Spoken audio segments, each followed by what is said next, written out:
تعارف مندرجہ ذیل مختصر کتاب دونوں جہانوں میں ذہنی سکون کی راہ کے کچھ پہلوؤں پر بحث کرتی ہے۔ یہ بحث قرآن مجید کی سورۃ البقرہ کی آیت نمبر 177 پر مبنی ہے۔ نیکی یہ نہیں ہے کہ تم اپنا منہ مشرق یا مغرب کی طرف پھیر لو، بلکہ حقیقی نیکی اس میں ہے جو اللہ، یوم آخرت، فرشتوں، کتابوں اور انبیاء پر ایمان لائے اور اس کی محبت کے باوجود مال و دولت عطا کرے، رشتہ داروں، یتیموں، مسکینوں، مسافروں، مانگنے والوں، نمازیوں اور مدد کرنے والوں کو۔ ذکو وہ لوگ ہیں جو اپنے وعدے کو پورا کرتے ہیں، اور وہ لوگ ہیں جو فقر اور تنگدستی میں صبر کرتے ہیں، اور یہی لوگ نیک ہیں۔ زیر بحث اسباق کو نافذ کرنے سے مثبت خصوصیات کو اپنانے میں مدد ملے گی۔ مثبت خصوصیات کو اپنانا دماغ اور جسم کے سکون کا باعث بنتا ہے۔ باب 2 البقرہ آیت 177۔ نیکی یہ نہیں ہے کہ تم اپنا منہ مشرق یا مغرب کی طرف پھیر لو، بلکہ حقیقی نیکی اس میں ہے جو اللہ، یوم آخرت، فرشتوں، کتابوں اور انبیاء پر ایمان لائے اور اس کی محبت کے باوجود مال و دولت عطا کرے، رشتہ داروں، یتیموں، مسکینوں، مسافروں، مانگنے والوں، نمازیوں اور مدد کرنے والوں کو۔ ذکو وہ لوگ ہیں جو اپنے وعدے کو پورا کرتے ہیں، اور وہ لوگ ہیں جو فقر اور تنگدستی میں صبر کرتے ہیں، اور یہی لوگ نیک ہیں۔ اللہ تعالیٰ واضح فرماتا ہے کہ انسان کو ہر صورت حال میں نیکی اور تقوی کا مظاہرہ کرنا چاہیے، اور جب وہ ان سے ملنے والی ہر نعمت کو استعمال کرتے ہیں اور استعمال کرتے ہیں۔ لہٰذا یہ روزانہ کی 5 فرض نمازوں کے دوران خانہ کعبہ کی طرف منہ کرنے سے بہت آگے تک پھیلا ہوا ہے۔ باب 2 البقرہ آیت 177۔ نیکی یہ نہیں ہے کہ تم اپنا منہ مشرق یا مغرب کی طرف کر لو۔ جو شخص اسلام کو عبادات کے ایک مجموعہ کے طور پر مانتا ہے، وہ اس حقیقت کو سمجھنے سے قاصر رہے گا، اور اس وجہ سے وہ ان نعمتوں کا آسانی سے غلط استعمال کرے گا جو انہیں عطا کی گئی ہے، چاہے وہ چند روزمرہ اور ہفتہ وار رسومات کو اسلام نے متعین کیا ہو۔ یہ ایک بنیادی وجہ ہے جس کی وجہ سے بہت سے مسلمان روزمرہ کی فرضی رسومات کو پورا کرنے کے باوجود ذہنی سکون حاصل کرنے میں ناکام رہتے ہیں، کیونکہ ذہنی سکون صرف اسی صورت میں حاصل کیا جا سکتا ہے جب کوئی اسلام کو ایک طرز زندگی اور ایک مکمل ضابطہ حیات بنائے جو ان کے سامنے آنے والی ہر صورتحال پر اثر انداز ہوتا ہے، اور وہ ہر نعمت کو کس طرح استعمال کرتے ہیں۔ نیکی کا پہلا پہلو اللہ تعالیٰ پر ایمان لانا ہے۔ باب 2 البقرہ آیت 177۔ لیکن حقیقی نیکی اس میں ہے جو اللہ پر ایمان رکھتا ہے۔ اللہ تعالیٰ پر حقیقی عقیدہ عمل کے ساتھ اپنے ایمان کے زبانی اعلان کی حمایت کرتا ہے۔ جو اللہ تعالیٰ کو اپنا رب مانتا ہے وہ لازماً اس کی بندگی کو قبول کرے گا۔ سچا بندہ نہ اپنی خوشنودی تلاش کرتا ہے اور نہ ہی دوسروں سے یہ توقع رکھتا ہے کہ وہ ان کی خوشنودی حاصل کرے۔ وہ اپنے مالک کی رضا اور اطاعت کو دیگر تمام چیزوں پر ترجیح دیں گے، جیسے لوگوں کی اطاعت اور پیروی، ان کی اپنی خواہشات، سوشل میڈیا، فیشن اور ثقافت۔ بندے کی صرف یہی خواہش ہوتی ہے کہ وہ اپنے مالک کو راضی کرے۔ اس کے علاوہ ایک بندہ یہ قبول کرتا ہے کہ ان کے پاس جو کچھ بھی ہے، بشمول ان کی اپنی جان، ان کے خالق اور مالک اللہ تعالیٰ کی ہے۔ لہٰذا وہ ہر اس چیز کو استعمال کرنے میں جلدی کریں گے جو انہیں اللہ تعالیٰ کی خوشنودی کے لیے دی گئی ہے، جیسا کہ قرآن پاک اور حضرت محمد صلی اللہ علیہ وسلم کی روایات میں بیان کیا گیا ہے۔ ایک سچا بندہ یہ سمجھے گا کہ چونکہ اللہ تعالیٰ ان کا خالق اور رب اور ہر چیز کا خالق اور رب ہے، اس لیے وہ اس کی نافرمانی کرتے ہوئے ذہنی سکون حاصل نہیں کر سکتا، کیونکہ وہ تمام چیزوں کو کنٹرول کرتا ہے، بشمول لوگوں کے روحانی دل، ذہنی سکون کا گھر۔ اس لیے وہ ان نعمتوں کو صحیح طریقے سے استعمال کرتے ہوئے جو اسلامی تعلیمات میں بیان کی گئی ہے، اس کی اطاعت میں بھرپور کوشش کریں گے، کیونکہ یہی دونوں جہانوں میں ذہنی سکون کا باعث ہے۔ باب 16 النحل آیت 97۔ جس نے نیک عمل کیا، خواہ وہ مرد ہو یا عورت، حالانکہ وہ مومن ہے، ہم اسے ضرور پاکیزہ زندگی بسر کریں گے اور ان کو ان کے بہترین اعمال کے مطابق اجر ضرور دیں گے۔ انسان جتنا زیادہ اس طریقے پر عمل کرتا ہے، اللہ تعالیٰ پر اس کا یقین اتنا ہی مضبوط ہوتا ہے۔ اس کے علاوہ جو شخص اللہ تعالیٰ پر ایمان رکھتا ہے، اسے یقین ہوگا کہ قیامت کے دن ان سے ان کے اعمال کا حساب لیا جائے گا۔ اس سے ان کو مزید حوصلہ ملے گا کہ وہ اپنے ایمان کو عملی طور پر اس کے لیے تیار کر لیں، جس میں اسلامی تعلیمات کے مطابق اللہ تعالیٰ کی خوشنودی کے لیے دی گئی نعمتوں کو استعمال کرنا شامل ہے۔ باب 2 البقرہ آیت 177۔ لیکن حقیقی نیکی اس میں ہے جو اللہ پر، یوم آخرت پر ایمان رکھتا ہے۔ لہذا جو شخص زبانی طور پر اللہ سبحانہ و تعالی اور یوم آخرت پر ایمان کا دعویٰ کرتا ہے لیکن عملی طور پر اللہ تعالیٰ کی اطاعت میں ناکام رہتا ہے اور اس طرح روزن قیامت کے لیے عملی طور پر تیاری کرنے میں ناکام رہتا ہے، تو اسے اپنے ایمان کا اثر نو جائزہ لینا چاہیے، کیونکہ ان کے اچھے اعمال کا فقدان ان کے اللہ تعالیٰ اور یوم الہی پر ایمان کی کمی کی دلیل ہے۔ قرآن مجید کے مطالعہ اور اس پر عمل کرنے اور قرآن کریم اور حضرت محمد صلی اللہ علیہ وسلم کی روایات کی طرف اشارہ کردہ کائنات کے اندر موجود نشانیوں کا مشاہدہ کرنے سے اللہ تعالیٰ برگزیدہ اور یوم آخرت پر ایمان کو مضبوط کیا جا سکتا ہے۔ مثال کے طور پر جب کوئی کائنات کے اندر ان گنت متوازن نظاموں کا مشاہدہ کرتا ہے، جیسے سورج کا زمین سے کامل فاصلہ، پانی کا چکر، سمندروں کی کثافت جو بحری جہازوں کو ان پر چلنے کی اجازت دیتے ہیں جبکہ سمندری زندگی کو اپنے اندر پنپنے دیتے ہیں، اور بہت سے نظاموں کا مشاہدہ کرتے ہیں، تو وہ ایک خالق کے ہاتھ کا مشاہدہ کرے گا۔ بہت سارے بالکل متوازن نظام بے ترتیب واقعات کا نتیجہ نہیں ہو سکتے۔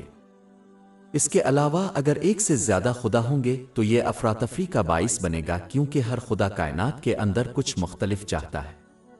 یہ واضح طور پر معاملہ نہیں ہے، اور اس وجہ سے ایک واحد خدا اللہ بلند کی طرف اشارہ کرتا ہے۔ باب 21 الانبیاء آیت 22۔ اگر ان کے اندر اللہ کے سوا اور معبود ہوتے تو وہ دونوں برباد ہو جاتے۔ کائنات کے اندر بھی بے شمار نشانیاں ہیں جو قیامت کے آنے کی نشاندہی کرتی ہیں۔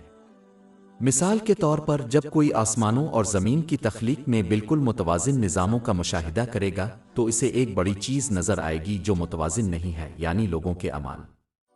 نیکی کرنے والے کو اس کا پورا بدلہ دنیا میں نہیں ملتا، اور برے کام کرنے والے کو ان کی پوری سزا نہیں ملتی، خواہ انہیں حکومت کی طرف سے سزا دی جائے۔ یہ سمجھنا منطقی ہے کہ واحد خالق اللہ برگزیدہ، جس نے اس کائنات کے اندر تمام دوسرے نظاموں کو متوازن کیا، ایک دن لوگوں کے اعمال میں بھی توازن پیدا کرے گا، جو اس دنیا کی سب سے بڑی غیر متوازن چیز ہے۔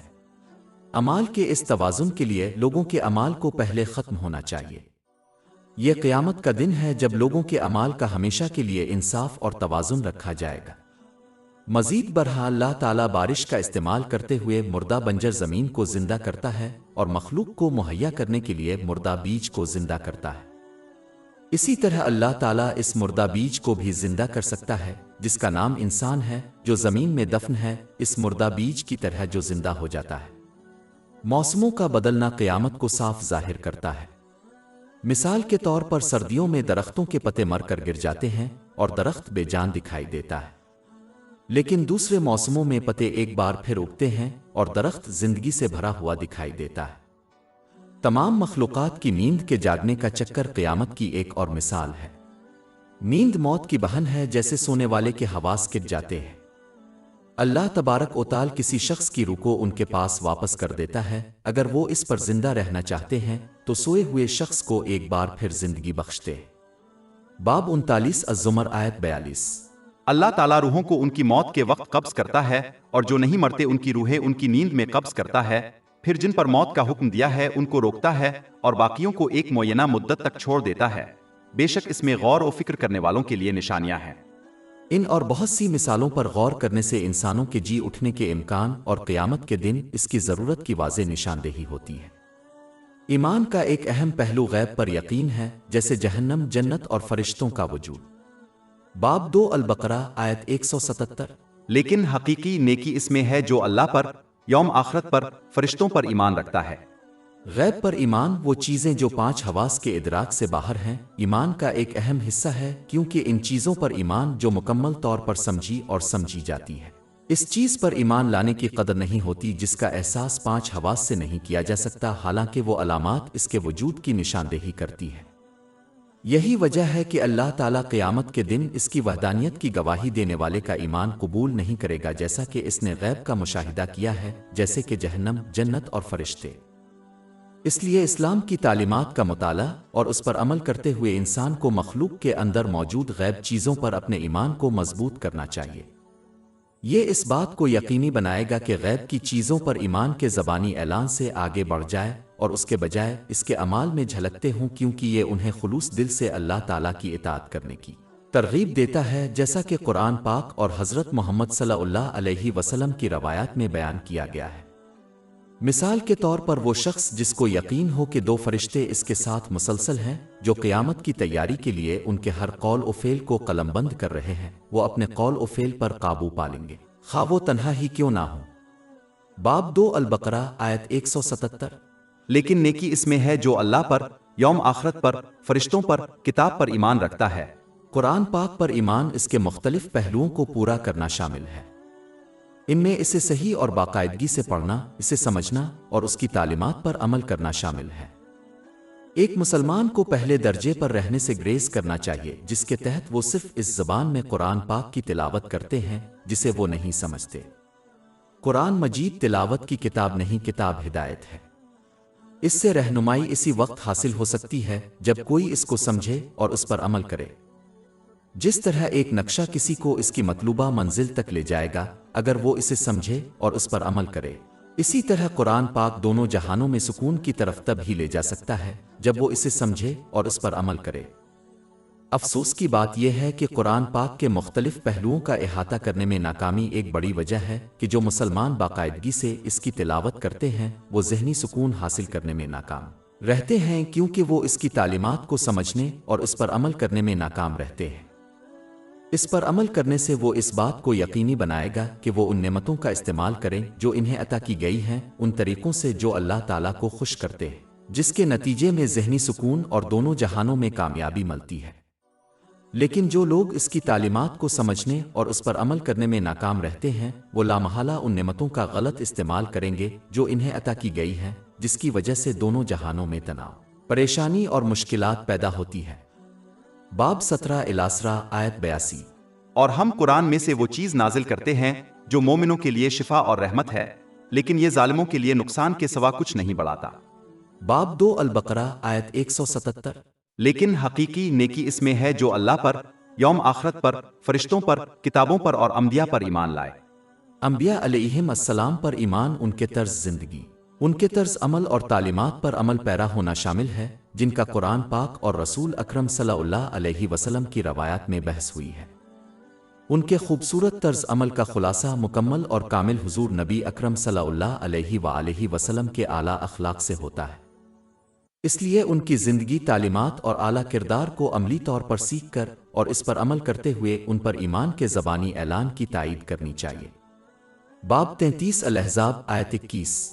یقیناً تمہارے لیے اللہ کے رسول میں بہترین نمونہ ہے ہر اس شخص کے لیے جو اللہ اور یوم آخرت کی امید رکھتا ہے اور کثرت سے اللہ کا ذکر کرتا ہے۔ اور باب 3 علی عمران آیت 31۔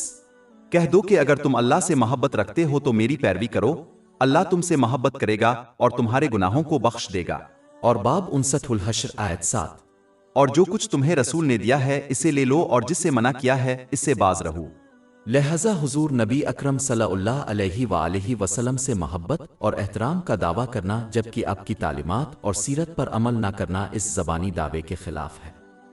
جس طرح ہر کوئی قیامت کے دن اس کی شفاعت کی امید رکھتا ہے، اسی طرح انہیں اس بات سے ڈرنا چاہیے کہ وہ قیامت کے دن ان کے خلاف گواہی دے گا اگر وہ اس کی روایات کو سیکھنے اور اس پر عمل کرنے میں ناکام رہتے ہیں اور اس پر عمل کرنے میں ناکام رہتے ہیں، جس کا مطلب یہ ہے کہ قرآن پاک لایا ہے۔ باب 25 الفرقان آیت 30۔ اور رسول نے کہا ہے کہ میرے رب، میری قوم نے پہلے یہ سمجھنا چاہیے کہ جیسا کہ اللہ تعالیٰ اکیلے ہی اس کائنات کو کنٹرول کرتا ہے بشمول ان کے روحانی قلب، ذہنی سکون کا گھر، وہی فیصلہ کرتا ہے کہ کس کو ذہنی سکون حاصل ہے اور کس کو نہیں۔ لہذا جو شخص ان نعمتوں کو صحیح طریقے سے استعمال کرے گا جو ان کی عطا کی گئی ہیں، اسے دونوں جہانوں میں سکون قلب ملے گا۔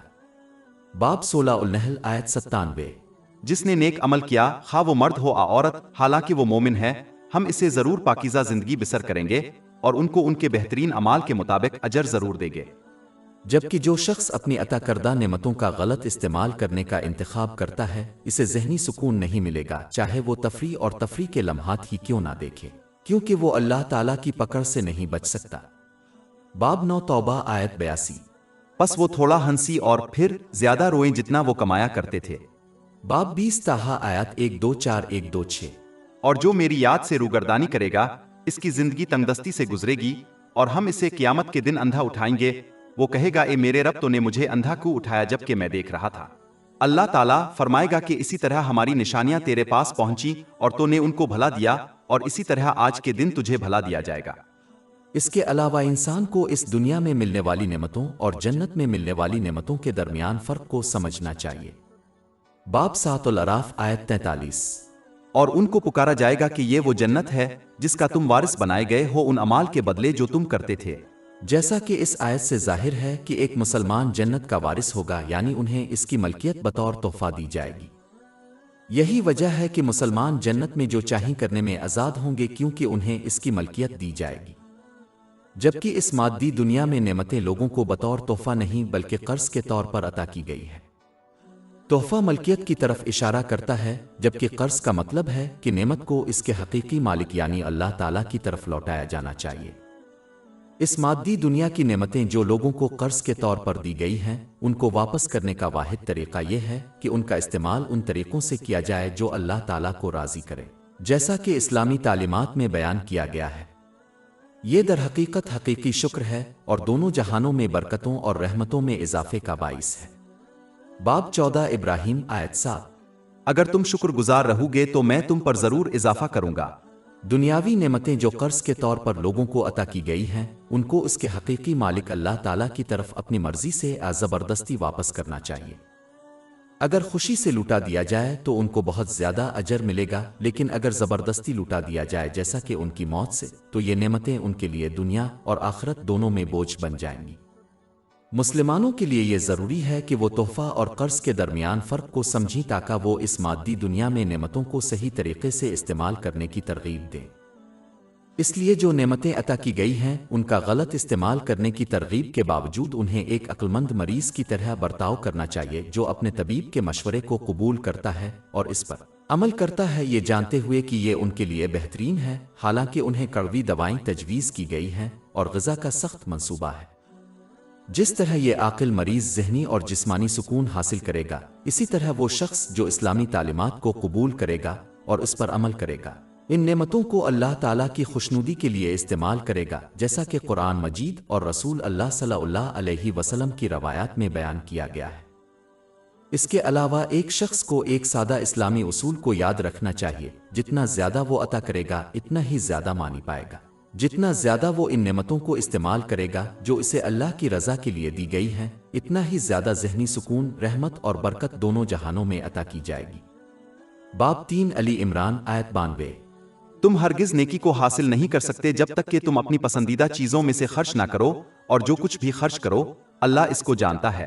یہ آیت واضح کرتی ہے کہ کوئی شخص اس وقت تک کامل ایمان کا حامل نہیں ہو سکتا جب تک کہ وہ اپنی پسند کی چیزوں کو اللہ تعالیٰ کے لیے وقف کرنے کے لیے تیار نہ ہو جائے۔ عام طور پر مسلمان اپنے قیمتی وقت کو ان چیزوں کے لیے وقف کرنے میں خوش ہوتے ہیں جو انہیں خوش کرتی ہیں، لیکن وہ اللہ تعالیٰ کی خوشنودی کے لیے ان فرضی فرائض سے ہٹ کر وقت دینے سے انکار کرتے ہیں جو ایک دن میں بمشکل 1 یا 2 گھنٹے لگتے ہیں۔ لاتعداد مسلمان ابھی تک مختلف خوشگوار سرگرمیوں میں اپنی جسمانی طاقت کو وقف کرنے پر خوش ہیں۔ ان میں سے بہت سے ایسے کاموں کے لیے وقف کرنے سے انکار کرتے ہیں جو اللہ تعالیٰ کو خوش کرتی ہیں، جیسے کہ رضاکارانہ روزہ۔ عام طور پر لوگ ان چیزوں میں کوشش کرنے میں خوش ہوتے ہیں جن کی وہ خواہش کرتے ہیں، جیسے کہ ضرورت سے زیادہ دولت حاصل کرنا جس کی انہیں ضرورت نہیں ہے، اگرچہ اس کا مطلب یہ ہے کہ ان کے پاس اضافی کام ہے اور ابھی تک اپنی نیند کو ترک کر دیتے ہیں۔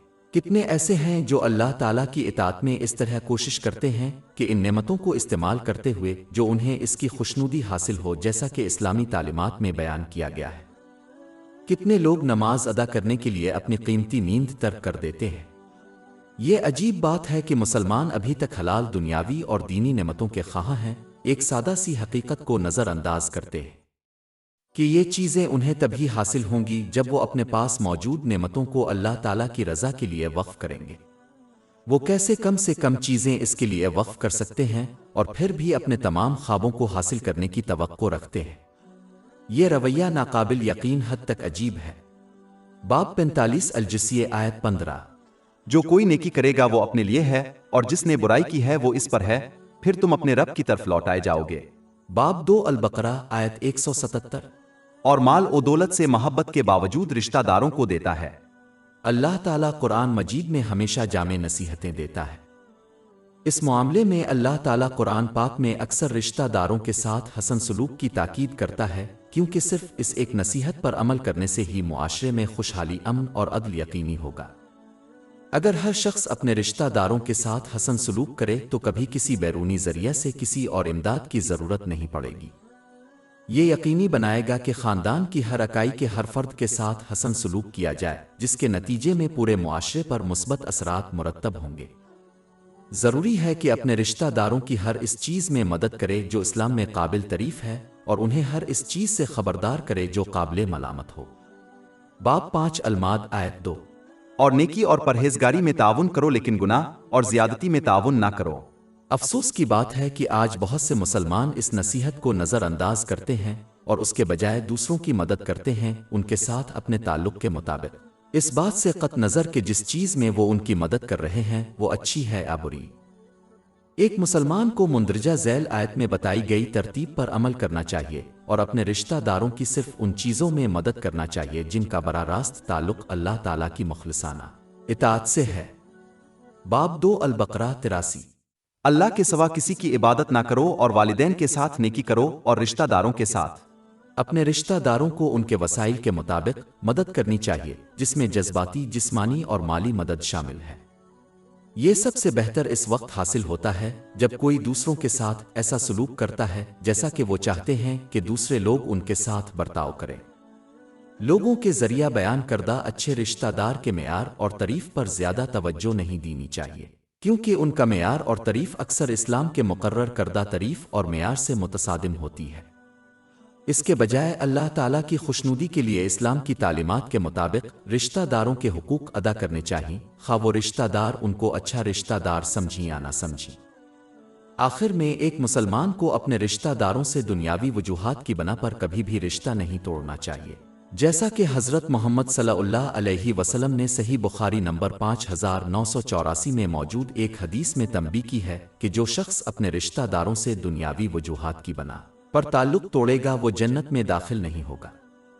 اس کے علاوہ اگرچہ ایک مسلمان اپنے رشتہ دار سے مذہبی وجوہات کی بنا پر تعلقات منقطع کر سکتا ہے، لیکن یہ بہتر ہے کہ اپنے رشتہ دار سے اچھے کاموں میں ان کی مدد کر کے اور برے کاموں میں ان کو تنبیہ کرتے ہوئے تعلقات قائم رکھے، کیونکہ اس سے ان کے رشتہ دار کو اپنی گمراہی سے سچی توبہ کی ترغیب مل سکتی ہے۔ باب 2 البقرہ آیت 177۔ اور مال و دولت سے محبت کے باوجود رشتہ داروں، یتیموں، مسکینوں، مسافروں، مانگنے والوں اور غلاموں کو آزاد کرنے کے لیے دیتا ہے۔ اسلامی تعلیمات میں اکثر یتیموں کا تذکرہ کیا جاتا ہے کیونکہ وہ اکثر اپنی سماجی کمزوری کی وجہ سے اپنے حقوق سے محروم رہتے ہیں۔ لہذا ایک مسلمان کو اس بات کو یقینی بنانا چاہیے کہ وہ ان لوگوں کی مدد کریں جو معاشرے میں سماجی طور پر کمزور سمجھے جاتے ہیں، جیسے کہ یتیم اور بیوائیں، اپنے وسائل کے مطابق۔ آج کے دور میں یتیموں اور بیواؤں کی کفالت کرنا انتہائی آسان ہو گیا ہے، کیونکہ کوئی بھی اسے چند منٹوں میں آن لائن ترتیب دے سکتا ہے، اور کفالت کی رقم اکثر ان کے ماہانہ فون بل سے کم ہوتی ہے۔ لہذا مسلمانوں کو اسلام کے اس اہم حصے کو نظر انداز نہیں کرنا چاہیے، کیونکہ یہ دونوں جہانوں میں اللہ تعالیٰ کی مسلسل تائید کا باعث ہے۔ اس کی تصدیق صحیح مسلم نمبر 6853 میں موجود ایک حدیث سے ہوئی ہے۔ اس کے علاوہ حضور نبی اکرم صلی اللہ علیہ وآلہ وسلم نے یہ وصیت فرمائی ہے کہ یتیم کی کفالت کرنے والے کو جنت میں اس کا قرب حاصل ہوگا۔ صحیح بخاری نمبر 6005 میں موجود حدیث میں اس کی نصیحت کی گئی ہے۔ آخرکار بیوہ جیسے مسکینوں کی دیکھ بھال کرنے والے کو رات بھر عبادت کرنے اور روزے رکھنے والے کے برابر ثواب ملے گا۔ صحیح بخاری نمبر 6006 میں موجود ایک حدیث میں اس کی تلقین کی گئی ہے۔ لہذا جس شخص کو نفلی اعمال مثلا نفلی رات کی نماز اور نفلی روزے کرنا مشکل ہو، اسے اس حدیث پر عمل کرنا چاہیے تاکہ کم سے کم محنت سے یہ ثواب حاصل ہو سکے۔ جیسا کہ پہلے ذکر کیا گیا ہے، یہ یاد رکھنا ضروری ہے کہ انسان کو ہمیشہ یاد رکھنا چاہیے کہ ان کے پاس جو کچھ بھی ہے، جیسے کہ مال، اللہ تعالیٰ نے انہیں بطور قرض دیا ہے، نہ کہ تحفہ کے طور پر۔ قرض اس کے مالک کو ادا کرنا ہوگا۔ اللہ تعالیٰ کی طرف سے جو قرض دیا گیا ہے، اسے ادا کرنے کا طریقہ یہ ہے کہ ان کا استعمال اس کی رضا کے لیے ہو۔ لہذا ضرورت مندوں کی مدد کرنے والا صرف وہی قرض ادا کرتا ہے جس کا اللہ تعالیٰ پر قرض ہے۔ جب کوئی اس کو یاد کرے گا تو یہ اسے اس طرح برتاؤ کرنے سے روک دے گا جیسے وہ اللہ تعالیٰ کسی ضرورت مند پر احسان کر رہے ہوں۔ در حقیقت اللہ تعالیٰ نے انہیں دنیاوی نعمتوں سے نوازا اور ضرورت مندوں کی مدد کر کے ان گنت انعامات حاصل کرنے کا موقع عطا فرمایا۔ اس کے علاوہ ضرورت مند شخص نے عطیہ دہندگان کی مدد کو قبول کر کے ایک احسان کیا ہے۔ اگر ہر ضرورت مند دوسروں کی امداد کو ٹھکرا دے تو اللہ کی تعلیمات میں بیان کردہ اجر کیسے ملے گا؟ ان نکات کو یاد رکھنے سے غلط رویہ اپنانے سے ثواب ضائع ہونے سے بچ جائے گا۔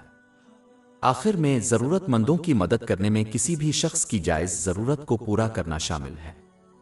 اس میں جذباتی، جسمانی اور مالی ضروریات شامل ہیں۔ لہذا کوئی مسلمان خواہ اس کے پاس کتنا ہی کم مال کیوں نہ ہو، اس آیت پر عمل کرنے سے عذر نہیں کر سکتا۔ باب 2 البقرہ آیت 177۔ اور مال و دولت سے محبت کے باوجود رشتہ داروں، یتیموں، مسکینوں، مسافروں کو۔ مسافر وہ اجنبی ہے جو پردیس میں پھنس گیا ہے۔ اللہ تعالیٰ مسلمانوں کو اس بات کی ترغیب دیتا ہے کہ وہ اپنے مال میں سے کچھ انہیں دے دیں تاکہ اگر انہیں ضرورت ہو تو سفر میں ان کی مدد کریں۔ جس کے پاس مال ہے اس کو چاہیے کہ وہ اس اجنبی کے ساتھ ہمدردی کرے اور ان کی ہر ممکن مدد کرے، خواہ وہ ان کو کھانا نقل و حمل کا ذریعہ دے، سفر کے دوران ان پر ہونے والی کسی بھی برائی سے بچائے۔ باب 2 البقرہ آیت 177۔ اور مال و دولت سے محبت کے باوجود رشتہ داروں، یتیموں، مسکینوں، مسافروں، مانگنے والوں اور غلاموں کو آزاد کرنے کسی کے کو لیے ان نیکیوں کو قائم کرنے کی ضرورت نہیں ہے جو ان کے اور اللہ تعالیٰ کے درمیان ہے، بلکہ اس کا مطلب یہ ہے کہ وہ کسی عام غلط فہمی میں نہ پڑیں جس کے تحت وہ یہ سمجھتے ہیں کہ جب تک وہ اپنے اور اللہ تعالیٰ کے درمیان نیک اعمال قائم کرتے رہیں گے وہ دوسروں کے ساتھ زیادتی کرنے اور ان کے حقوق ادا کرنے میں ناکام رہتے ہیں۔ صحیح مسلم نمبر 6579 کی ایک حدیث میں جو اس رویہ کے ساتھ روزن حشر میں داخل ہوگا اسے حضور نبی اکرم صلی اللہ علیہ وآلہ وسلم نے دیوالیہ قرار دیا ہے۔ وہ اپنی نیکیاں ان لوگوں کے حوالے کرنے پر مجبور ہوں گے جن پر انہوں نے ظلم کیا تھا، اور اگر ضرورت پڑی تو انصاف کے قائم ہونے تک اپنے مظلوموں کے گناہ لینے پر مجبور کیا جائے گا۔ یہ ان کو جہنم میں پھینکنے کا سبب بن سکتا ہے۔ اس لیے ایک مسلمان کو اس عام غلط فہمی سے بچنا چاہیے اور اس کے بجائے اللہ تعالیٰ اور لوگوں کے حقوق کو اپنی استطاعت کے مطابق ادا کرنے کی کوشش کرنی چاہیے۔ اور جیسا کہ اللہ تعالیٰ کسی شخص کو ایسی ذمہ داری نہیں سونپتا جسے وہ پورا نہ کر سکے، اگر وہ سچے دل سے کوشش کریں گے تو وہ اسے حاصل کر لیں گے۔ باب 2 البقرہ آیت 286۔ اللہ کسی جان کو اس کی طاقت کے سوا کوئی ذمہ داری نہیں دیتا۔ باب 2 البقرہ آیت 177۔ اور کون نماز قائم کرتا ہے؟ جیسا کہ اللہ تعالیٰ نے آیت نمبر 177 کے شروع میں نماز کے دوران صرف ایک خاص سمت کی طرف متوجہ ہونے کا ذکر کیا ہے، وہ فرض نمازوں کو قائم کرنے کی اہمیت کا ذکر کرتے ہوئے واضح کرتا ہے کہ اس کے ابتدائی بیان کا مطلب یہ نہیں ہے کہ کوئی اپنی نماز سے غافل ہو جائے، کیونکہ یہ اب بھی نیکی اور ایمان کا ایک اہم حصہ ہے۔ باب 2 البقرہ آیت 177۔ نیکی یہ نہیں ہے کہ تم اپنا منہ مشرق مغرب کی طرف کر لو۔ فرض نمازوں کو قائم کرنے میں ان کی مکمل شرائط اور آداب کے ساتھ ادا کرنا بھی شامل ہے، جیسے کہ وقت پر پڑھنا۔ فرض نمازوں کا قیام قرآن پاک میں اکثر دہرایا گیا ہے کیونکہ یہ اللہ تعالیٰ پر ایمان کا سب سے اہم عملی ثبوت ہے۔ اس کے علاوہ جیسا کہ روزانہ کی نمازیں تمام پھیلی ہوئی ہیں، یہ روزن قیامت کی مستقل یاد دہانی کے طور پر کام کرتی ہیں اور عملی طور پر اس کی تیاری کرتی ہے، کیونکہ فرض نماز کا ہر مرحلہ قیامت سے جڑا ہوا ہے۔ جب کوئی صحیح معنوں میں کھڑا ہوتا ہے تو قیامت کے دن اللہ تعالیٰ کے سامنے اس طرح کھڑا ہوتا ہے۔ باب 83 المطفین آیات 4-6۔ کیا وہ یہ نہیں سمجھتے کہ وہ دوبارہ اٹھائے جائیں گے ایک عظیم دن کے لیے جس دن انسان رب العالمین کے سامنے کھڑے ہوں گے؟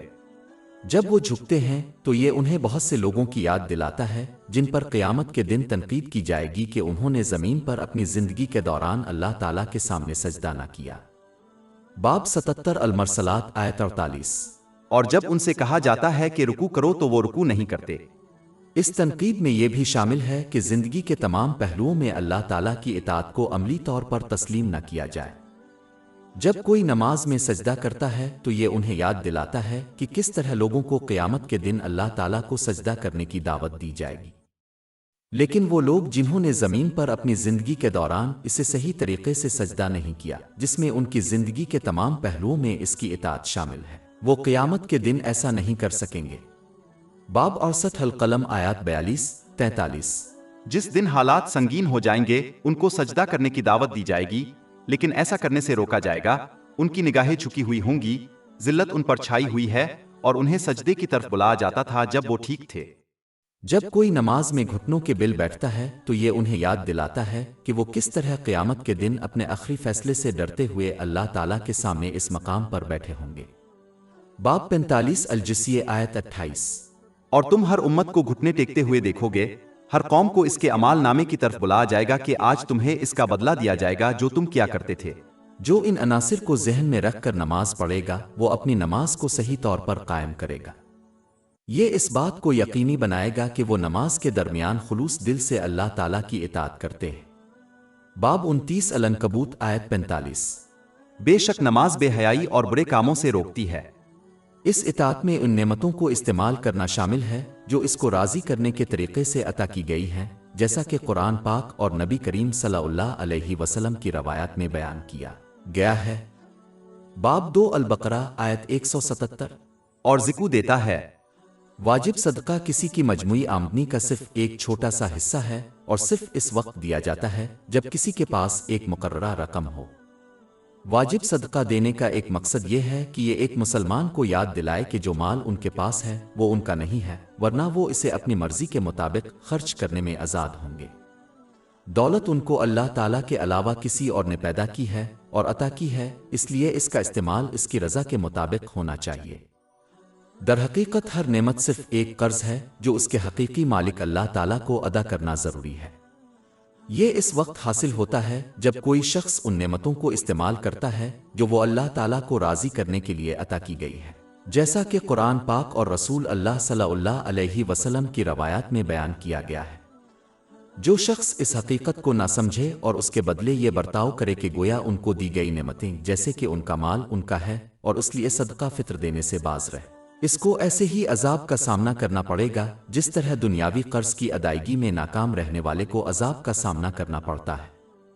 مثال کے طور پر صحیح بخاری نمبر 1403 میں موجود ایک حدیث میں تنبیہ کی گئی ہے کہ جو شخص اپنے واجب صدقات کو صدقہ نہ کرے اسے قیامت کے دن ایک بڑے زہریلے سانپ کا سامنا کرنا پڑے گا جو اسے مسلسل کاٹے گا۔ باب 3 علی عمران آیت 180۔ اور جو لوگ اللہ تعالیٰ نے اپنے فضل سے جو کچھ ان کو دیا ہے اسے روکنے والے ہرگز یہ نہ سوچے کہ یہ ان کے لیے بہتر ہے، بلکہ یہ ان کے لیے بدتر ہے۔ قیامت کے دن ان کی گردنوں میں وہ چیز گھیرے گی جسے انہوں نے روک رکھا تھا۔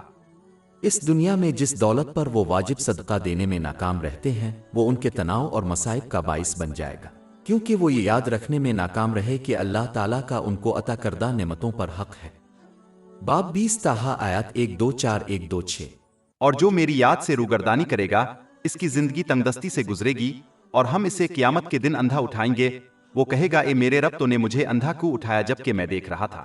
اللہ تعالیٰ فرمائے گا کہ اسی طرح ہماری نشانیاں تیرے پاس پہنچی اور تو نے ان کو بھلا دیا اور اسی طرح آج کے دن تجھے بھلا دیا جائے گا۔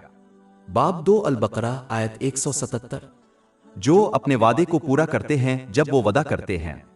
بغیر کسی معقول وجہ کے وعدہ خلافی کرنا منافقت کا ایک پہلو ہے۔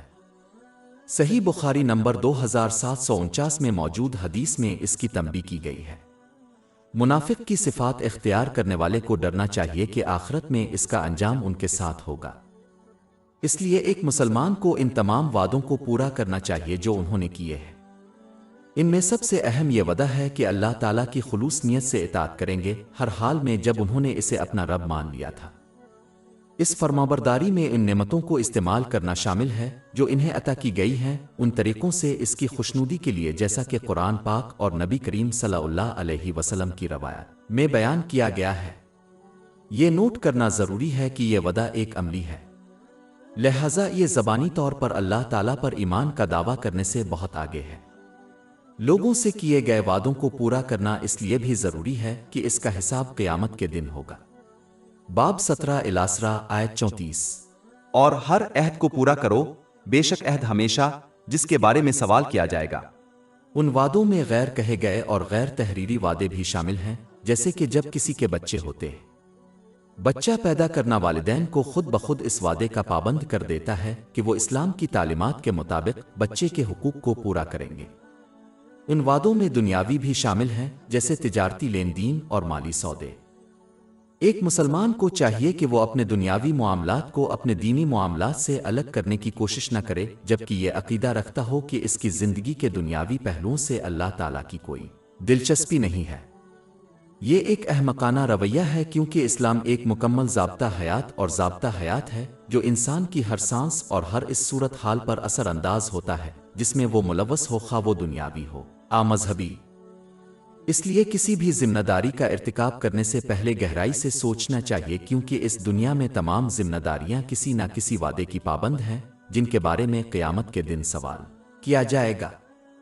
اب تک آیت 177 میں شکر گزاری کے مختلف پہلوؤں کو درج کیا گیا ہے، جس کے تحت کسی کو ان نعمتوں کو استعمال کرنے کی ترغیب دی گئی ہے جو وہ اللہ تعالیٰ کو راضی کرنے کے لیے دی گئی ہیں، جیسا کہ اسلامی تعلیمات میں بیان کیا گیا ہے۔ باب 2 البقرہ آیت 177۔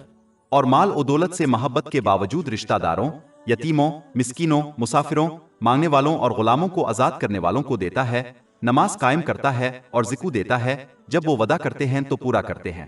اللہ تعالیٰ نے اس کے بعد باقی نصف کا ذکر کیا جو شکر مانی صبر کے ساتھ بندھا ہوا ہے۔ باب 2 البقرہ آیت 177۔ اور وہ لوگ جو غربت اور تنگی اور جنگ کے وقت صبر کرتے ہیں۔ غربت میں صبر کا مطلب یہ ہے کہ اپنے محدود رزق کے بارے میں شکایت کرنے سے گریز کریں اور ان لوگوں پر حسد کرنے سے گریز کریں جنہیں زیادہ رزق دیا گیا ہے۔ انسان کو یاد رکھنا چاہیے کہ اللہ تعالیٰ ہر شخص کو وہ عطا کرتا ہے جو اس کے لیے بہتر ہے، چاہے یہ ان کے لیے واضح نہ ہو۔ باب 42 الشورى آیت 27۔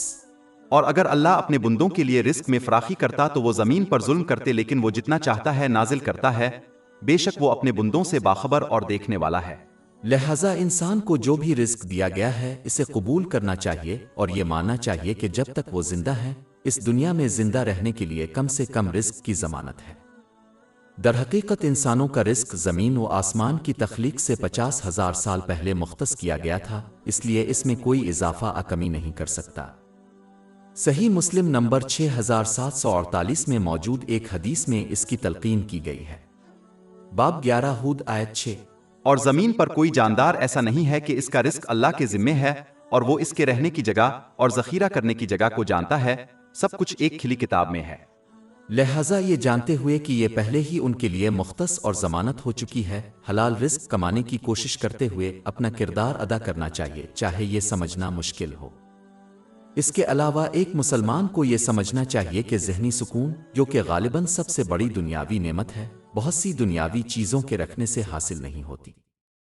اس کا براہ راست تعلق اللہ تعالیٰ کی رضامندی کے لیے جو بھی نعمتیں کسی کو عطا کی گئی ہیں ان کو استعمال کرنے سے ہے، جیسا کہ قرآن پاک اور نبی کریم صلی اللہ علیہ وسلم کی روایات میں بیان کیا گیا ہے۔ لہذا کوئی بھی شخص ذہنی سکون حاصل کر سکتا ہے، چاہے وہ کتنی ہی دنیاوی چیزوں کے مالک ہوں۔ باب 16 النحل آیت 97۔ جس نے نیک عمل کیا، خواہ وہ مرد ہو یا عورت، حالانکہ وہ مومن ہے، ہم اسے ضرور پاکیزہ زندگی بسر کریں گے اور ان کو ان کے بہترین اعمال کے بہت سی مطابق دنیاوی چیزوں کا ہونا عام طور پر صرف ان کا غلط استعمال کرنے کا سبب بنتا ہے، جس کے نتیجے میں دونوں جہانوں میں مشکلات، پریشانی اور تناؤ کا باعث بنتا ہے، خواہ وہ تفریح اور تفریح کے لمحات کا تجربہ کرے۔ باب 9 توبہ آیت 82۔ پس وہ تھوڑا ہنسی اور پھر زیادہ روئے اس کے بدلے میں جو وہ کماتے تھے۔ باب 20 طٰہٰ آیات 124-126۔ اور جو میری یاد سے روگردانی کرے گا، اس کی زندگی تنگدستی سے گزرے گی، اور ہم اسے قیامت کے دن اندھا اٹھائیں گے، وہ کہے گا اے میرے رب، تو نے مجھے اندھا کیوں اٹھایا جب کہ میں دیکھ رہا تھا؟ اللہ تعالیٰ فرمائے گا کہ اسی طرح ہماری نشانیاں تیرے پاس پہنچی اور تو نے ان کو بھلا دیا، اور اسی طرح آج کے دن تجھے بھلا دیا جائے گا۔ لہذا انسان کو اللہ تعالیٰ کی طرف سے جو کچھ عطا کیا گیا ہے اس پر راضی ہونا چاہیے اور ان نعمتوں کو اس کی خوشنودی کے لیے استعمال کرتے ہوئے ذہنی سکون حاصل کرنے کی کوشش کرنی چاہیے، جیسا کہ اسلامی تعلیمات میں بیان کیا گیا ہے۔ باب 2 البقرہ آیت 177۔ اور جو لوگ غربت اور تنگی میں صبر کرتے ہیں۔ سب سے پہلی بات یہ ہے کہ صبر کا مظاہرہ کسی بھی صورت حال کے آغاز سے ہی ہونا چاہیے۔ وقت کے ساتھ کسی صورت حال کے ناپسندیدہ نتائج کو قبول کرنا ہر ایک کے ساتھ ہوتا ہے، یہاں تک کہ وہ لوگ جو بے صبری ہوتے ہیں۔ اس لیے قبولیت صبر کے مترادف نہیں ہے۔ جامع ترمذی نمبر 2389 میں ایک حدیث میں اس کی تلقین کی گئی ہے۔ اس لیے ضروری ہے کہ وہ حالات کے شروع ہونے سے ہی صبر کریں اور اس دنیا سے رخصت ہونے تک صبر کو برقرار رکھیں، کیونکہ بہت سے لوگ آنے والی تاریخ میں بے صبری کا مظاہرہ کر کے صبر کے اجر سے محروم ہو سکتے ہیں۔ مشکل میں صبر کرنے میں کسی کے فعل الفاظ کے ذریعے شکایت کرنے سے گریز کرنا اور اللہ تعالیٰ کی مخلصانہ اطاعت کو برقرار رکھنا شامل ہے، جس میں ان نعمتوں کو استعمال کرنا شامل ہے جو اس کی رضا کے لیے اسلامی تعلیمات میں بیان کی گئی ہے۔ مضبوط ایمان ہر حالت میں اور خاص طور پر مشکل کے وقت صبر کو برقرار رکھنے میں مدد کرے گا۔ مضبوط ایمان اس وقت حاصل ہوتا ہے جب کوئی شخص قرآن پاک کی تعلیمات اور نبی کریم صلی اللہ علیہ وسلم کی روایات کو سیکھے اور اس پر عمل کرے۔ جو شخص مضبوط ایمان حاصل کرتا ہے وہ کچھ سچائیوں کو سمجھتا ہے جو اسے مشکلات میں صبر کو برقرار رکھنے میں مدد فراہم کرے گا۔ مثال کے طور پر وہ سمجھیں گے کہ اس زندگی میں ان کا سامنا ہر صورت ناگزیر ہے اور وہ ان سے کبھی گریز نہیں کر سکتے تھے۔ اس کی طرف جامع ترمذی نمبر 2516 میں موجود حدیث میں اشارہ کیا گیا ہے۔ باب 57 الحدید آیات 22-23۔ زمین پر آتمیری درمیان کوئی آفت نہیں آتی مگر یہ کہ ہم اسے وجود میں لانے سے پہلے ایک رجسٹر میں موجود ہیں۔ بے شک یہ اللہ کے لیے آسان ہے تاکہ تم اس چیز سے مایوس نہ ہو جاؤ جو تم سے چھوٹ گئی ہے۔ جو شخص تقدیر کی ناگزیر اور ناگزیر نوعیت کو سمجھتا ہے وہ شکایت نہیں کرے گا کیونکہ ان کی شکایت تقدیر کو کسی صورت نہیں بدل سکتی۔ یہ صرف وہی ثواب ختم کرے گا جو انہیں حاصل ہوتا اگر وہ اس پر صبر کرتے۔ مزید برہ پختہ ایمان رکھنے والا سمجھتا ہے کہ یہ دنیا آزمائشوں اور مشکلات کی جگہ ہے تاکہ جو لوگ اللہ تعالیٰ کے وفادار ہیں وہ ان لوگوں سے جدا ہو جائیں جو نہیں ہیں۔ باب 67 المالک آیت 2۔ وہ جس نے موت اور زندگی کو پیدا کیا تاکہ تمہیں آزمائے کہ تم میں سے کون عمل میں بہتر ہے۔ اس لیے مشکلات کا سامنا اس دنیا میں زندگی کا ایک ناگزیر اور ناگزیر پہلو ہے۔ یہ قبولیت مشکلات کا سامنا کرتے وقت باقی مریض میں مدد کرے گی۔ مزید برہ پختہ ایمان رکھنے والا ہمیشہ یاد رکھے گا کہ کوئی مشکل کتنی ہی مشکل کیوں نہ ہو وہ بلا شبہ صبر کے ساتھ اس کا مقابلہ کرنے کی طاقت رکھتا ہے، جیسا کہ اللہ تعالیٰ کسی نفس پر اس کی طاقت سے زیادہ بوجھ نہیں ڈالتا۔ باب 2 البقرہ آیت 286۔ اللہ کسی جان کو اس کی طاقت کے سوا کوئی ذمہ داری نہیں دیتا۔ یہ سچائی ہمیشہ باقی رہنے والے مریض کی مدد کرے گی کیونکہ صبر اکثر اس وقت ختم ہو جاتا ہے جب کسی کو یقین ہو کہ وہ کسی خاص صورتحال کا سامنا نہیں کر سکتا۔ ایک اور سچائی جو پختہ ایمان رکھنے والا سمجھتا ہے وہ یہ ہے کہ اللہ تعالیٰ اس میں شامل ہر فرد کے لیے بہتر فیصلہ کرتا ہے چاہے یہ ان پر واضح نہ ہو۔ چونکہ انسان کا علم انتہائی محدود ہے اس لیے وہ اللہ تعالیٰ کے فرمان کے پیچھے موجود حکمتوں کو نہیں سمجھ سکتا جس کا علم ہر چیز پر محیط اور وسیع ہے۔ باب 2 البقرہ آیت 216۔ لیکن شاید تمہیں ایک چیز ناگوار ہو اور وہ تمہارے لیے اچھی ہو، اور ہو سکتا ہے کہ تمہیں ایک چیز پسند ہو اور وہ تمہارے لیے بری ہو، اور اللہ جانتا ہے اور تم نہیں جانتے۔ یہ سمجھنے کے لیے صرف ان کی زندگی پر غور کرنے کی ضرورت ہے کہ یہ آیت کتنی درست ہے۔ ہر شخص کی زندگی میں ایسی بہت سی مثالیں ملتی ہیں جب وہ کسی چیز کو اچھا مانتا تھا صرف اس کے لیے وہ ان کے لیے تناؤ کا باعث بنتا تھا، اور جب وہ کسی چیز کو برا مانتا تھا صرف اس لیے کہ وہ ان کے لیے اچھائی کا ذریعہ بنتا تھا۔ اس سچائی کو سمجھنا مشکلوں کا سامنا کرتے وقت صبر کرنے میں بھی مدد کرے گا۔ یہ تمام اور مزید سچائیاں اس شخص کے دل میں کھل جاتی ہیں جو اسلامی علم سیکھتا ہے اور اس پر عمل کرتا ہے اور اس سے ایمان کا یقین حاصل ہوتا ہے۔ اس کے نتیجے میں وہ اس بات کو یقینی بناتا ہے کہ وہ ہر حال میں خاص طور پر مشکل کے حالات میں صبر اور اللہ کے فرمانبردار رہے۔ باب 2 البقرہ آیت 177۔ اور وہ لوگ جو غربت اور تنگی اور جنگ کے وقت صبر کرتے ہیں۔ خاص طور پر صحابہ کرام رضی اللہ عنہم کو قرآن پاک میں بار بار تنبیہ کی گئی کہ وہ غیر مسلموں کے خلاف جنگ کے لیے تیار ہو جائیں، کیونکہ ان کے دشمن ان کا مسلسل تعاقب کرتے رہیں گے یہاں تک کہ ان کے مدینہ ہجرت کے بعد بھی اسلام تباہ ہو گیا۔ باب 4 النساء آیت 89۔ وہ چاہتے ہیں کہ تم بھی کافر ہو جاؤ جیسا کہ انہوں نے کفر کیا تو تم ایک جیسے ہو جاؤ۔ باب 2 البقرہ آیت 177۔ اور وہ لوگ جو غربت اور تنگی اور جنگ کے وقت صبر کرتے ہیں۔ عام طور پر جنگ میں خلوص نیت سے اللہ تعالیٰ کی اطاعت کرنے کی کوشش کرنا شامل ہے، جس میں ان نعمتوں کو استعمال کرنا شامل ہے جو اس کو راضی کرنے کے لیے دی گئی ہے۔ جیسا کہ اسلامی تعلیمات میں بیان کیا گیا ہے، اس حقیقت کے باوجود کہ ایک مسلمان ان نعمتوں کا غلط استعمال کرنے کے لیے لالچ میں آ جائے گا۔ یہ فتنہ سوشل میڈیا، ثقافت، فیشن، ان کی خواہشات اور دوسرے لوگوں بشمول رشتہ داروں کی طرف سے آتا ہے۔ ان تمام فتنوں کا مقابلہ کرنے اور اللہ تعالیٰ کی اطاعت پر ثابت قدم رہنے کے لیے صبر کی ضرورت ہے۔ صبر کی یہ قسم آیت 177 میں مذکور دیگر اقسام کے مقابلے میں قابل اعتراض طور پر سخت ہے، کیونکہ یہ مسلسل اور بے لگام ہے۔ مسلمان جہاں بھی رخ کرے گا، اسے ان نعمتوں کا غلط استعمال کرنے کی دعوت دی جائے گی جو انہیں دی گئی ہے۔ در حقیقت اس دن اور دور میں کسی کو ایسے فتنوں کا سامنا کرنے کے لیے اپنے سونے کے کمرے سے نکلنے کی بھی ضرورت نہیں ہے، کیونکہ سوشل میڈیا آزادانہ طور پر دستیاب اور قابل رسائی ہے۔ ان تمام قوتوں پر قابو پانا اور اللہ تعالیٰ کی اطاعت پر صبر کرنا اس وقت ممکن ہے جب انسان مضبوط ایمان حاصل کر لے۔ مضبوط ایمان تب حاصل ہوتا ہے جب کوئی شخص اسلامی تعلیمات کو سیکھتا اور اس پر عمل کرتا ہے۔ مضبوط ایمان انسان کو اس راستے میں فرق کرنے کی اجازت دیتا ہے جو دونوں جہانوں میں ذہنی سکون کی طرف لے جاتا ہے، اور وہ راستہ جو دونوں جہانوں میں تناؤ، پریشانی اور مصائب کی طرف جاتا ہے۔ اس صورت میں مضبوط ایمان رکھنے والا یہ سمجھے گا کہ اگر وہ ان نعمتوں کا غلط استعمال کریں گے جو ان کو دی گئی ہیں، تو جو نعمتیں ان کے پاس ہیں وہ ان کے لیے تناؤ کا باعث بنیں گی، خواہ وہ تفریح اور تفریح کے لمحات کا تجربہ کریں، کیونکہ اللہ تعالیٰ اکیلا ہی ان کے روحانی قلب کو کنٹرول کرتا ہے، ذہنی سکون کا گھر۔ یہ سچائی مضبوط ایمان رکھنے والے پر واضح ہو جاتی ہے، جیسا کہ اسلامی تعلیمات میں بیان کیا گیا ہے، اور بہت سے امیر اور مشہور لوگوں کو دیکھ کر جو انہیں عطا کی گئی نعمتوں کا غلط استعمال کرتے ہیں، اور یہ کس طرح انہیں تناؤ، مصائب، ڈپریشن، ذہنی صحت کے مسائل، منشیات کی زیادتی اور خودکشی کے رجحانات کی طرف لے جاتا ہے، چاہے وہ تفریح اور تفریح کے لمحات کا تجربہ ہی کیوں نہ کرے۔ باب 9 توبہ آیت 82۔ پس وہ تھوڑا ہنسی اور پھر زیادہ روئے اس کے بدلے میں جو وہ کماتے تھے۔ باب 20 طٰہٰ آیت 124-126۔ اور جو میری یاد سے روگردانی کرے گا، اس کی زندگی تنگدستی سے گزرے گی، اور ہم اسے قیامت کے دن اندھا اٹھائیں گے۔ وہ کہے گا، اے میرے رب، تو نے مجھے اندھا کیوں اٹھایا جبکہ میں دیکھ رہا تھا؟ اللہ تعالیٰ فرمائے گا کہ اسی طرح ہماری نشانیاں تیرے پاس پہنچی اور تو نے ان کو بھلا دیا، اور اسی طرح آج کے دن تجھے بھلا دیا جائے گا۔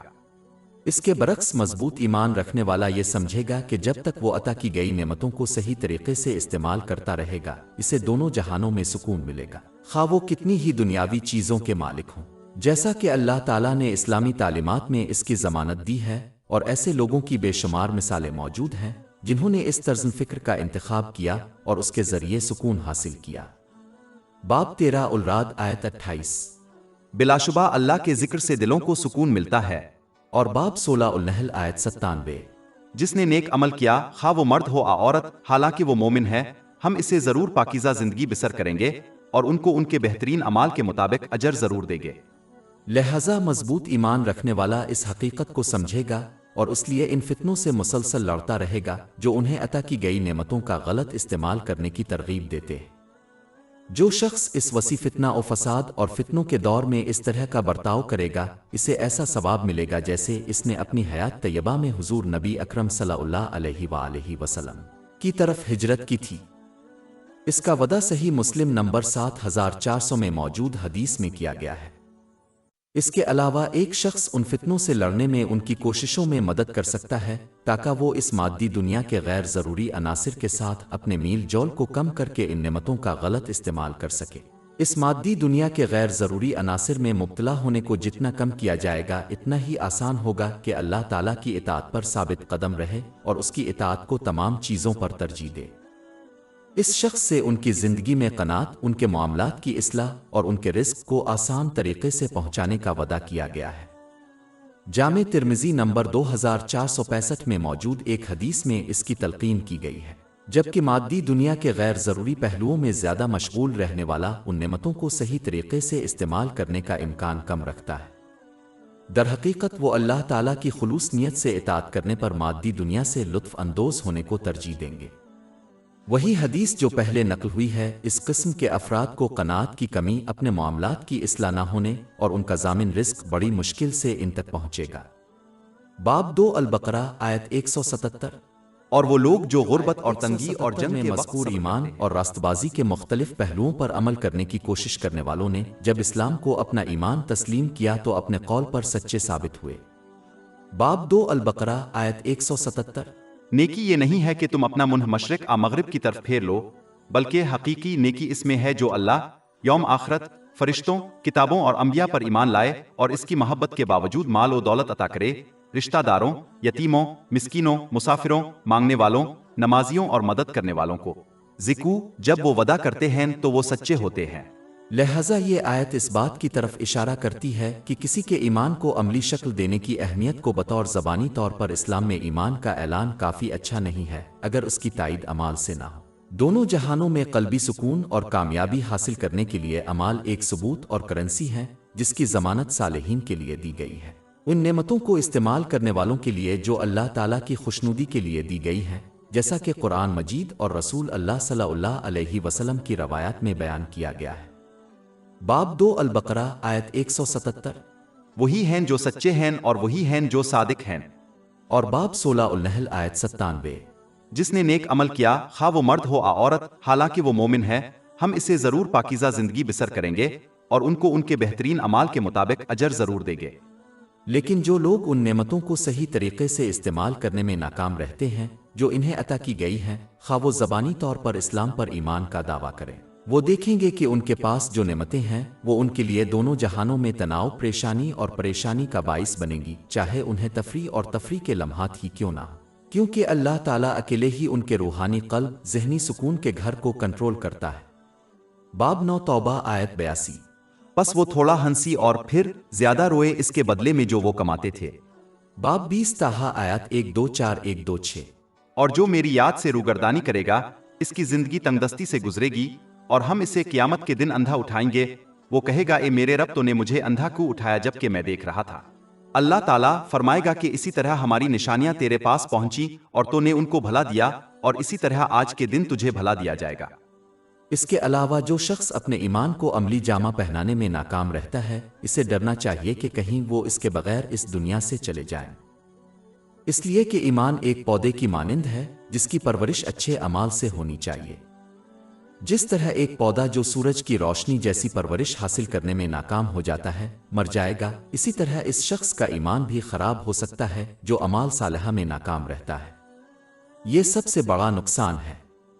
لہٰذا جب وہ اسلام کو اس کی تعلیمات پر عمل کرتے ہوئے اپنا عقیدہ قرار دیتے ہیں، اگر وہ ذہنی سکون اور دونوں جہانوں میں کامیابی چاہتے ہیں تو ان کے قول پر سچا ہونا چاہیے۔ باب 2 البقرہ آیت 177۔ نیکی یہ نہیں ہے کہ تم اپنا منہ مشرق یا مغرب کی طرف پھیر لو، بلکہ حقیقی نیکی اس میں ہے جو اللہ، یوم آخرت، فرشتوں، کتابوں اور انبیاء پر ایمان لائے اور اس کی محبت کے باوجود مال و دولت عطا کرے، رشتہ داروں، یتیموں، مسکینوں، مسافروں، مانگنے والوں، نمازیوں اور مدد کرنے والوں کو۔ ذکو، وہ لوگ ہیں جو اپنے وعدے کو پورا کرتے ہیں اور وہ لوگ ہیں جو فقر اور تنگدستی میں صبر کرتے ہیں، اور یہی لوگ نیک ہیں۔ ہماری ویب سائٹ www.shayk.com پر 500 سے زیادہ مفت e books, audio books, انفوگرافکس، podcast اور بلاگ دستیاب ہیں۔